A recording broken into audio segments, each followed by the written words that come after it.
Okay, so Ant-Man and the Wasp Quantumania is directed by Peyton Reed, who directed the first two Ant-Man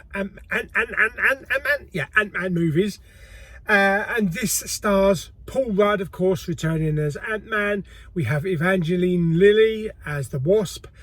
We have Michael Douglas as Hank. We also have Michelle Pfeiffer back, and Catherine Newton, and also Jonathan Majors as the big bad guy. So without going into any spoiler territory, what you see in the trailer, basically, I'll do a quick synopsis. Okay, so Cassie is playing around with some device that sucks everybody down into the quantum realm, and they get pitted up against bad guy Jonathan Majors, Kang the Conqueror. That's it. That's basically all you need to know. You see a lot of that in the trailer. Now, first of all, this film is big. It's on a huge scale. You know, we're talking like multi layers, and the quantum realm has got its own look. It's very stylish. It's partly cartoonish in a way, and there's just a whole host of weird creatures, wacky creatures, and funny creatures as well. All sorts of weird stuff down there. People as well.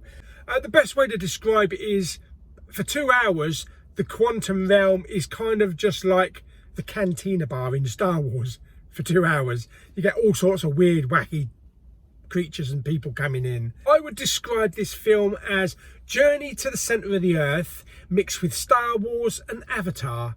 Put them all in a bowl, mix it all up, and you've got the quantum realm.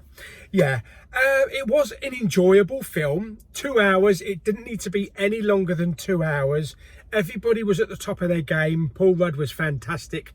All of the cast were great. Jonathan Majors as Kang the Conqueror. What can I say about him?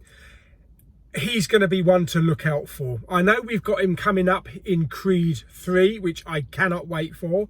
I recently watched him in a film recently. I can't remember the name of it now, where he was a pilot. That was really good. But yeah, I think he's a hot name to look for. And we know that he's going to be Kang the Conqueror in the next two Avengers movies. You know, everything is all building up to that. He was quite brutal in this.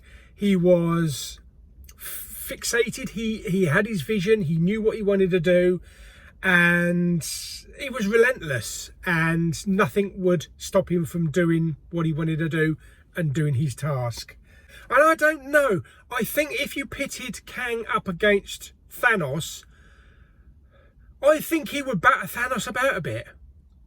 I seriously do think so. So yeah, he's a good villain, a really good villain. I can't wait to see more of him. The look of the film was beautiful. It was so colourful. You know, you get that like Avatar feel when everything is so colourful and bursting with colours. It was like that for the whole of the quantum realm. All sorts of weird different coloured creatures and the whole layers of the quantum realm itself. Now, I saw it in IMAX 3D. It looked fantastic in 3D. There was some depth, some good depth. I don't think it was totally standout. You know, we're not talking Avatar standout 3D, but it was still really great 3D and kind of like threw you in there. But it didn't kind of like, there were no gimmick moments. There were no like things flying towards you and you had to duck. But it was more about depth. Okay, so there are also two post-credit scenes. So there's a mid-credit scene and also a post-credit scene. Both of them are very interesting. The post-credit scene obviously is going to lead into some upcoming Marvel project, which we're all waiting for. But they were still really good. They were still really good scenes. So yeah, so there we go. So that is my little spoiler-free review of Ant-Man and the Wasp: Quantumania. It is a mad film. You know, there is so much action going on. It's like 2 hours of constant action and things blowing up and weird, wonderful creatures. But it is a real joy to look at, and it's not one of the worst Marvel films. It's not one of the worst MCU. It's not one of the best. You know, it's not on a level of Infinity War, Endgame, or maybe Winter Soldier, but it is above middle. So yeah, I really enjoyed it. I definitely will be buying it. I might even go and see it again at the cinema. But how would I rate it on a scale of 1 to 10?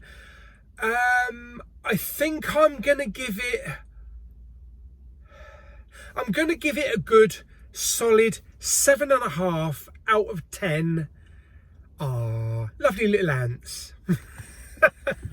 Yes, 7.5 out of 10.